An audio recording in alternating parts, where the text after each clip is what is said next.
Bueno, ya estamos con el presidente del jurado de enjuiciamiento de magistrados, el doctor Cristian Criscovich. Muchísimas gracias por estar acá, doctor. ¿Qué tal, abogada Patricia? Un gusto saludarte y a toda la audiencia. Es la primera vez que venís aquí a los estudios de NPI para la jornada. Así es, primera vez y muy contento de estar aquí. Bueno, ¿hace cuánto tiempo estás en la presidencia del jurado? Porque vos fuiste el que se quedó en sucesión a Óscar González Daer, ¿verdad? Así es. Luego de todo el escándalo suscitado con los audios vinculados al jurado de enjuiciamiento de magistrados y con la renuncia de Óscar González Daer, asumí la presidencia el 19 de diciembre del año pasado, en un momento bastante difícil para la institución. Como yo suelo decir, recibimos un muerto, o al menos un paciente en terapia intensiva, que había que recuperar, levantar y volverle a dar oxígeno para que cumpla con sus objetivos constitucionales. En cuanto al funcionariado, eso creo que fue uno de los primeros pasos que dieron ustedes. ¿Cómo llegaron a regularizar todas las irregularidades, valga la redundancia, que hubo en ese sitio? Encontramos una administración con bastantes problemas. Según estudios, el jurado debería funcionar con 60 funcionarios. Sin embargo, tenemos más de 250 más o menos. Encontramos muchos contratados que no tenían funciones o no rendían cuenta a la parte de recursos humanos, es decir, no había un control de sus tareas. Revocamos todos los contratos en ese momento, que de hecho ya estaban venciendo a fin de año, pero hicimos una revisión especial. Hicimos una auditoría, encontramos algunos funcionarios que eran planilleros, tenían ausencias, hicimos sumarios, logramos remover a 3 o 4, ellos nos han demandado ahora, pero estamos... ¿Quién les hizo la demanda específicamente? ¿Recuerda algunos Aquellos nombres? que... Recuerdo que tú hacías la cobertura bastante específica del caso de Mancuello. Te demandó Mancuello, sí, el que demostramos aquí que no iba al jurado de enjuiciamiento a través del libro de asistencia. Está demandado el jurado. Y hay otros 10 más o menos que fueron bajados de categoría que también han demandado. Para recordar nomás, el joven Mancuello era hijo de un dirigente de Luque, que era presidente de la cooperativa de Luque, hombre fuerte, de Óscar González Daer, y que fue destituido tras unas publicaciones que hicimos aquí en la jornada demostrando que efectivamente no iba a la institución. Así mismo. Y como él, otros tantos también han demostrado su disconformidad. Ahí el proceso va a seguir, pero estamos seguros de nuestras decisiones y la resolución de la justicia va a ser favorable en algún momento. Los plazos son lentos, pero estoy seguro que va a ser así. Ya, y de esos 260 funcionarios que encontraron, y debían ser 60, me dicen, ¿cuánto más o menos hay ahora en el jurado? Seguimos con la misma cantidad, porque prácticamente la totalidad son trabajadores con derechos, con una antigüedad ya de varios años, y por lo tanto no se puede hacer un recorte sin respetar esos derechos.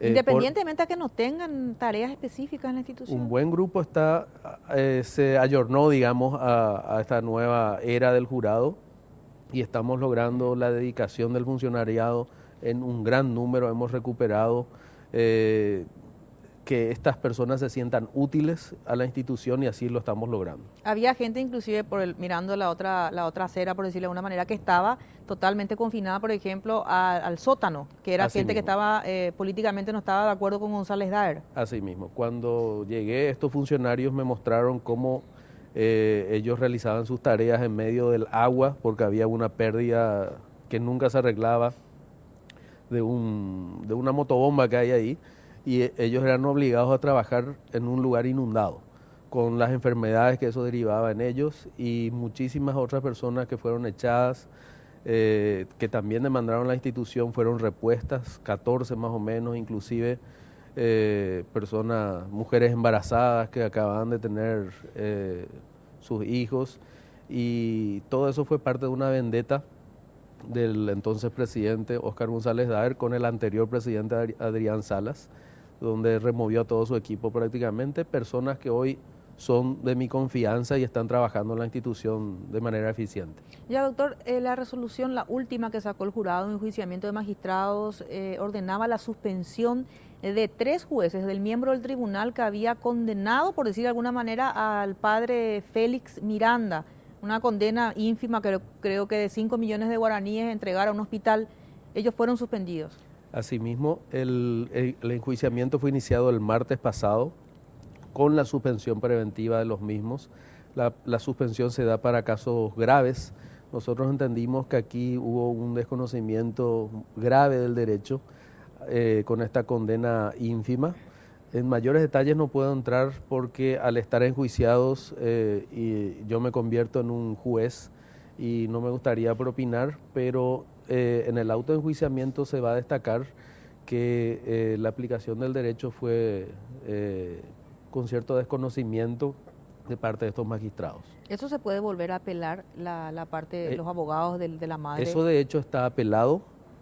Hay que aclarar que las decisiones del jurado no modifican las resoluciones judiciales, sino que evalúan el desempeño de los magistrados en cuanto al cumplimiento de las leyes o al conocimiento del derecho.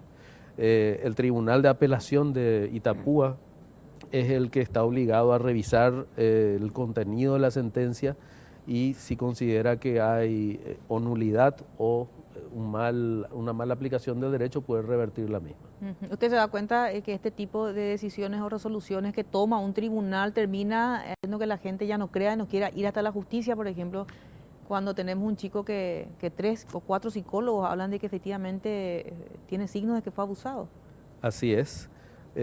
Ayer teníamos una reunión con magistrados y ellos se quejaban que hoy los litigantes no quieren ejercer los recursos de apelación, sino ir directamente al jurado, lo cual es un problema efectivamente en la justicia. Pero yo les decía que es una llamada de atención también para todos, para el jurado, para la fiscalía, para el Poder Judicial, que la ciudadanía, el litigante no encuentra respuesta en el sistema, que está en crisis definitivamente. Como decíamos, hoy el jurado recibe una cantidad de denuncias que nunca antes recibía y eso es un llamado de atención. En este caso, la ciudadanía, la propia madre, la gente de la comunidad inmediatamente recurrió al jurado de enjuiciamiento de magistrados, también el defensor del pueblo hizo una denuncia y la reacción ha sido inmediata atendiendo al delicado tema que involucraba esta causa judicial. Usted me decía, no puede dar muchos detalles de cuáles fueron las falencias que jurídicamente los miembros del tribunal cometieron en este caso. Sí, lo que llamó la atención al jurado, eso va a estar en el auto de enjuiciamiento, es que la condena fue por el mínimo cuando se daban algunos elementos que agravaban la responsabilidad del sacerdote.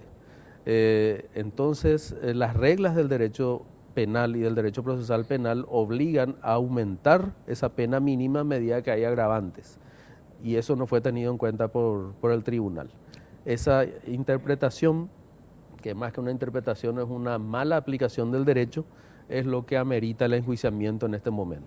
En el caso del agravante tiene que ver porque era una persona, un chico estaba dependiendo de una persona que creo que la madre le entregó. Había por decirlo de una confianza depositada en el sacerdote por la familia y en el mismo niño que fue burlada esa confianza. Bueno, doctor, ya que usted me dice que no puede dar muchos detalles porque va a formar parte de ese tribunal que va a juzgar el Así caso de las juezas de Alto Paraná, también se dio una suspensión. Sí. ¿Por qué caso fue eso? Ese es un caso muy sonado, está causando mucho revuelo en Alto Paraná, justo en el momento en que se dio toda la situación de narcotráfico de Cucho y muchos agentes fiscales y asistentes fiscales vinculados, policías. En ese preciso instante nosotros teníamos 2 causas muy importantes para sentencia, una que involucraba un tribunal de sentencia y una fiscal que estaban procesadas desde el mes de octubre del año pasado. Logramos terminar casi un año después el proceso, donde había más de 3.000 kilos de marihuana y un muerto y ningún culpable, absueltos todos los que fueron encontrados allí. En esa causa nosotros hemos hecho una denuncia a la comisión, a las 2 comisiones antidrogas del Parlamento, porque estas magistradas habían dicho que habían liberado a estos procesados porque la droga o la marihuana se había convertido en harina en algún momento a la hora de hacer un análisis laboratorial. Nosotros creemos que ahí realmente hay la responsabilidad compartida de muchísima gente. En otra causa también fueron removidas 2 magistradas, donde fueron liberados 2 ciudadanos peruanos que en Alto Paraná estaban traficando 3 kilos de cocaína pura, donde también fueron absueltos. Esto está causando una reacción positiva en el Poder Judicial de Alto Paraná, pero también una reacción contraria al jurado de muchas personas que están siendo tocadas con esta actividad del jurado. Ahora, doctor, ¿con qué argumento jurídico, legal, unas juezas liberan, en este caso, a alguien que tenía 3 kilos de droga? ¿Cuál es el argumento? Y ese es justamente el problema. La falta de argumentos, la falta de motivación de la sentencia es lo que amerita para nosotros la remoción. Quisimos que estas causas sean ejemplares en un momento delicado. El jurado tiene una responsabilidad muy grande en la institucionalización de la República. Creemos que estos casos deben tratarse con la mayor seriedad posible. No pueden magistrados, ante sobradas pruebas, decir que no se cumplieron ciertos requisitos o no analizar con el mérito que merecen estas pruebas la causa y tomarlo como si no fuese algo grave. ¿Y estas personas que fueron liberadas siguen libres o fueron de vuelta aprendidas? El Tribunal de Apelación anuló las 2 sentencias y eso también es un respaldo al jurado en el sentido de que esas sentencias carecían de legitimidad. Pero al anular, ¿qué pasa con la persona que quedó libre? Se tiene que volver a juzgar, sí. Pero esta persona está en el caso de las marihuanas, justamente están prófugos muchos de ellos. El caso de la marihuana, quería volver a eso. Sí. ¿Eran miembros de un tribunal? Tribunal de Sentencia de Alto Paraná. Ellos dijeron que al comprobar, al tener la marihuana, eso se volvió harina. No. En el caso de la cocaína fue cocaína. Eso, los 3 kilos. ¿Cómo es? Eso fue el caso anterior. Así mismo. En ese caso y en otro anterior con los mismos magistrados, llamativamente en una audiencia pública donde ellos mismos estaban relatando el caso, nos decían que una de las causales por las cuales absolvieron a estos procesados era que había una contradicción entre la prueba preliminar y la prueba laboratorial. Lo que en la prueba preliminar era cocaína, al momento del juicio oral dejó de ser cocaína y tenía un alto porcentaje de harina o almidón y otros productos químicos. Entonces, para estos jueces no se daba validez a todo lo que constaba en la carpeta fiscal como cocaína. ¿Y quién otro caso era un laboratorio de cocaína que en realidad no tenía cocaína sino harina. ¿Y qué es? Una harina no se fabrica en el monte con ollas, claro, con productos especiales. Así no se fabrica la harina, ¿verdad? ¿Por qué querría traficar harina en el monte del Alto Paraná, en la frontera con Brasil? Entonces son obviedades que llaman profundamente la atención y debe llamar a la reflexión al Poder Judicial, al Ministerio Público, a la misma Senat, porque muchos análisis lo hace la Senat. No puede ser que esa droga después no sea droga. Entonces es también evidencia de cómo se manejan estos casos tan delicados. Porque terminan desbaratando lo que fue toda una investigación de agentes de la Senat que efectivamente son gente que trabajan, viven para su trabajo, dicen que es droga, comprueban que es droga, el fiscal que lleva la causa se van a juicio y ahí los jueces terminan diciendo no, esto es harina. Así mismo, y ningún culpable. Y tiene que haber también otro agente de la Senat. Ni siquiera es el eslabón más pequeño que es condenado o los cómplices, no hay ningún culpable. Únicos, claro. Ni un culpable. Entonces realmente llama la atención. Tuvo que haber otro cómplice en la Senat, o sea, la cara mala de la Senat, por decirlo de alguna manera, quien dijo, no, esto era harina. Así mismo. Y eso también hemos comunicado a la Senat, ellos van a tomar carta en el asunto. Hay que decir que estas son causas no recientes, de 2 años atrás, 3 años atrás, muchos de 5, 7 años atrás que ahora estamos moviendo. ¿Caso Curuguatí? ¿Hubo alguna Caso Curuguatú, tenemos la acusación formal de la Fiscal General del Estado contra los 3 camaristas que actuaron como ministros de Corte Suprema de Justicia. Ha entrado en el orden del día este martes, sin embargo decidimos posponer el estudio de la acusación para hacer un profundo estudio de la causa, de manera a ver también si hay otros responsables más allá de los camaristas. Hay tribunales de apelación, tribunales de sentencia, fiscales que también debemos analizar su conducta procesal. Ese es otro caso también muy grave, donde hay 17 muertos y ningún culpable, ¿verdad? No se pudo comprobar Así es. A ningún culpable, ¿verdad? En este caso. Y lo que hace Sandra Quiñones es justamente apelar la decisión de estos camaristas porque fueron liberados todos los campesinos. Sí, la Fiscal General del Estado lo que hace es asumir como una especie de demandante, para que los oyentes, los televidentes nos entiendan. Ella asume la demanda ante el jurado de enjuiciamiento de magistrados. No es el jurado el que realiza la acusación, es la propia Fiscal General del Estado, porque sobre todo ese fallo critica mucho la actuación de los fiscales. Entonces, ella siente que la institución es golpeada en cuanto a sus funciones y asume formalmente la acusación con toda la seriedad que eso reviste. Sí, y en el caso de los audios, del caso González Daer, Fernández Lisman, ¿cuántos fiscales hay suspendidos, algunos destituidos? ¿Cómo está el caso en ese? Sí, nosotros hemos asumido la investigación de todos los audios con la dificultad que eso implica, porque los audios hacen referencia a personas, a hechos, y tuvimos que trabajar conjuntamente con la Fiscalía General del Estado y la Corte Suprema de Justicia para ubicar esos expedientes con las carátulas respectivas. Eso nos llevó un buen tiempo. Sin embargo, en varias de esas causas ya hemos avanzado. Están en casos vinculados a audios enjuiciados y suspendidos el fiscal Igor Cáceres, Nadine Portillo, Karina Jiménez, y otros tantos que están en proceso, que van entrando a medida que vamos culminando la investigación.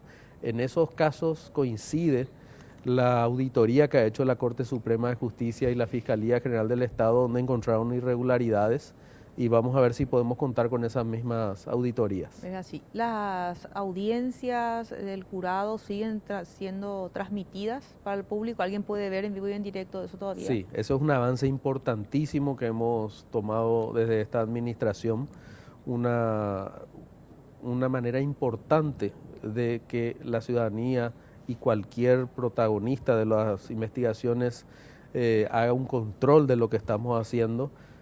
Son las audiencias públicas. ¿En qué consisten? Siempre que algún fiscal o juez sea convocado o se desarrollen pruebas dentro de una investigación, la hacemos en público con una transmisión en vivo, en directo, y queda eso en un canal de YouTube que tiene el jurado, y cualquiera puede seguir esas investigaciones. Eso lo hicimos desde casi la primera sesión que hemos asumido, y mucho tiempo antes de que el Poder Ejecutivo presente un proyecto de ley donde solicita que las audiencias del jurado, no solo las audiencias, sino también las sesiones, sean transmitidas. O sea, obligatoriamente ya. Así mismo. Con las sesiones no estamos haciendo todavía las transmisiones, porque ahí se tratan temas un poco más delicados, y creemos que lo que se discute se refleja por completo en la sentencia por la cual se refiere en el caso respectivo. ¿Y quién hace ahora, antes de pasar a la siguiente pregunta, me habían pasado el dato de que había alguien en el jurado de enjuiciamiento que ya no quería que se haga esa transmisión para el público? ¿Es verdad eso o fue un simple rumor que ocurrió en la Cámara de Senadores, al menos esa versión? No, todos los miembros están acompañando esta posición que asumimos, los nuevos miembros inclusive. Ellos concurren a las audiencias, participan activamente, y yo creo que ese es un cambio ya muy difícil de revertir. Claro, el orden del día, ¿cómo se elabora ahora? Porque antes era Óscar González Daer que traía a la mesa y se tenía que discutir lo que él decía. ¿Cómo hoy se hace el orden del día? Sí, el orden del día es bastante completo. Me gustaría, antes de escribirte cómo era antes, ¿verdad? Recibían los miembros casi poco tiempo antes de la sesión, y solamente nosotros, y constaba de 5 o 6 puntos, máximo 10 en el mejor de los casos, durante la presidencia de Óscar González Daer. Hoy estamos prácticamente entre 25 a 30 puntos en el orden del día. Cada punto implica un expediente que es analizado, así que estamos obligados prácticamente a aumentar el número de causas que tratamos para poder depurar las mismas. Eso es publicado en todas las redes sociales, de manera que se pueda tener conocimiento de lo que vamos a tratar y que no sea entre cuatro paredes. Doctor, por último, ¿cuántos expedientes están encajonados que ustedes encontraron en la época de González Daer y cuántos hoy todavía siguen esperando ser La tratados? primera semana en la cual asumí, hicimos una auditoría y publicamos por primera vez en la historia un listado de causas. 729 encontramos, la más antigua del año 2004, que ya la resolvimos su archivo, involucraba a una fiscal y a una juez de ejecución, y las últimas. Hoy tenemos cerca de 920 en trámite. Archivamos de febrero a septiembre 246 causas, contando las últimas del martes. En 5 años, a manera de ejemplo, estamos haciendo una estadística para hacer un informe mucho más acabado. En 5 años se archivaron 350 causas. Nosotros en 8 meses archivamos 246, de manera a depurar esa larga lista de expedientes, donde muchas denuncias, Patricia, eso hay que decirlo también, se hacen para apretar a los jueces y fiscales para evitar que ellos sigan en una causa, de manera que se inhiban. Entonces, de manera a evitar ese abuso de derecho por parte de algunos litigantes, nosotros queremos depurar en el menor tiempo posible esas causas. Ya, doctor, muchísimas gracias por estar aquí en la jornada. Muchas gracias, Patricia, un saludo a toda la audiencia e invito a la audiencia a visitar la página web del jurado, a ver las audiencias, cómo se realizan, porque el control ciudadano es la mejor manera de garantizar esta transparencia.